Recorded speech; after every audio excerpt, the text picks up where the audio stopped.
Does the goods and services tax affect company's profit and loss account?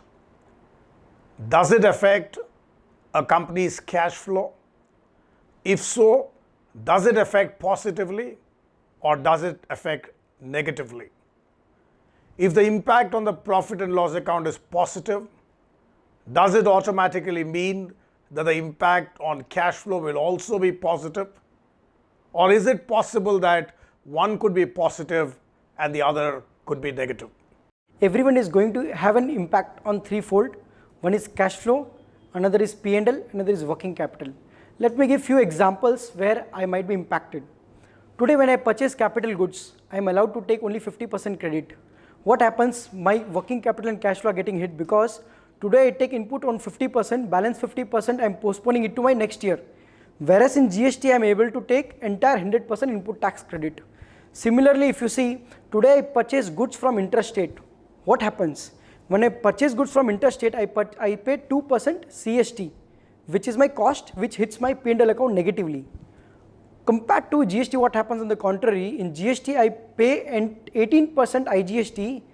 It's a positive impact to my P&L account because the 2% becomes a saving to me. So, positive impact in my P&L account. On the contrary, since I am paying 18%, my cash flow and working capital are getting hit because the requirement becomes more. Earlier I paid 2%, now I will pay 18%. So, positive impact on P&L account, however a negative impact on cash flow and working capital requirement. Some other examples could be, when I purchase goods today and I transfer to my branches, today I reverse my input tax credit because there's a concept of stock transfer reversal in T and VAT today. So what happens when I purchase goods, I transfer it to my branches, approximately taking 14.5% and 5% goods, averagely I reverse 5% input tax credit, which is a negative impact to my P&L account. However, in GST, there is no concept of reversal of input tax credit on stock transfers, and hence there is a 5% positive impact on my P&L account. Take Swachh Bharat Cess and Krishi Kalyan Cess.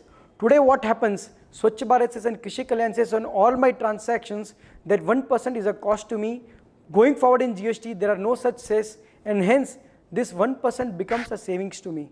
So there are various aspects where I am positively impacted, certain items I am negatively impacted. Under the current tax regime, there are two cesses. One is Swachh Bharat Cess, another is a Krishi Kalyan Cess. In GST, both have been eliminated. The GST Council has opened way to other cesses, which may vary from 3% to 15% on luxury goods.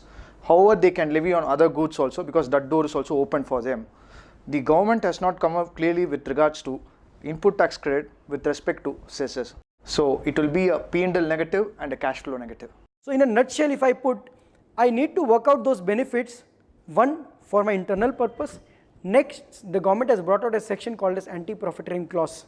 That clause says, if I benefit for two reasons, one, reduction in my taxes, another because of input tax credit, those benefits has to be compulsorily transferred to my customers. Because of these two reasons, it is very important and pertinent for every industry to work out their benefit on their P&L, cash flow and working capital, and then they have to decide if it is a positive impact, whether they have to pass on those benefits to their customers. Are the profit and loss account and cash flow implications same across all companies in the industry? Is it possible that the impacts are different in different companies, different in different industries? क्या GST के आने पर आपका company का profit ज़्यादा होगा या कम होगा? क्या GST के आने पर आपका कंपनी का कैश फ्लो ज़्यादा होगा या कम होगा? मीडिया से सुनते हैं कि उसका प्रभाव आपके कंपनी पर किस प्रकार होगी? Basically, corporates are doing their impact studies through professionals because the impact study will depend on company to company. Let's say I do a lot of interstate purchases. My impact will be way higher. Let's say I'm another company who doesn't have any warehouses, any branches. My impact study can be less. So it depends on a corporate to corporate what impact it will have on your company, because it has to be done in isolation, because one company it might apply to another company, it might have a negative impact, to third company it might have a positive impact.